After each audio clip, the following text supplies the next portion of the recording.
dinilai selama ini banyak ketimpangan terkait PAD retribusi sampah sehingga tidak mencapai target. Dinas Lingkungan Hidup Ogan Komering Ulu berencana mengembangkan pengolahan atau pengumpulan sampah dari kelurahan atau desa sehingga target PAD bisa dicapai. Dinas Lingkungan Hidup Ogan Komering Ulu akan mencoba membuat terobosan terkait pengolahan atau pengumpulan sampah yang selama ini selalu menjadi permasalahan.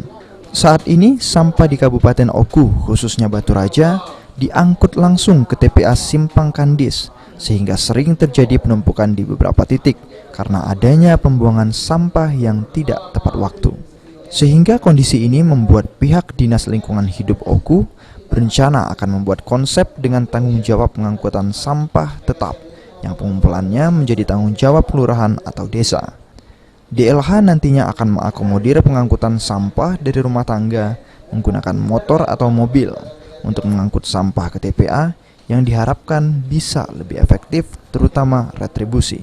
Hal ini mungkin ke depan akan kita lakukan perbaikan-perbaikan di mana saya berkeinginan dengan konsep seperti ini bahwa pengangkutan sampah itu atau tanggung jawab pengangkutan sampah itu tetap ada di DLH, namun untuk pengumpulannya itu akan menjadi tanggung jawab daripada kelurahan atau desa. Jadi dari kelurahan atau desa yang mengumpul sampah dari rumah tangga itu akan dikumpulkan melalui motor, mobil ataupun gerobak yang nantinya akan ditransfer ke depo transfer. Itu menjadi tugas Dinas Lingkungan Hidup. Hal ini tentunya akan lebih efektif karena mobil tidak lagi berkeliling mengambil sampah, tapi menjadi tanggung jawab daripada wilayah masing-masing, misalnya kelurahan atau desa. Hal ini juga akan berdampak, saya kira, bahwa selama ini retribusi yang kurang maksimal yang kita dapatkan.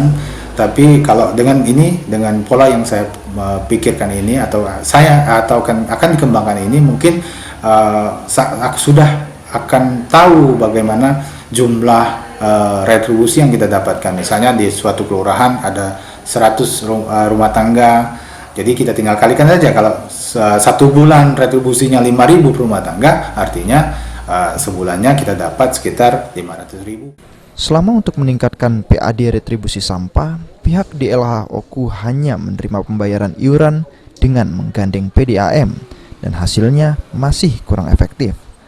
Kedepan, DLH juga akan mengkaji waktu pengangkutan sehingga tidak terjadi penumpukan. Ari Pranika, PAL TV.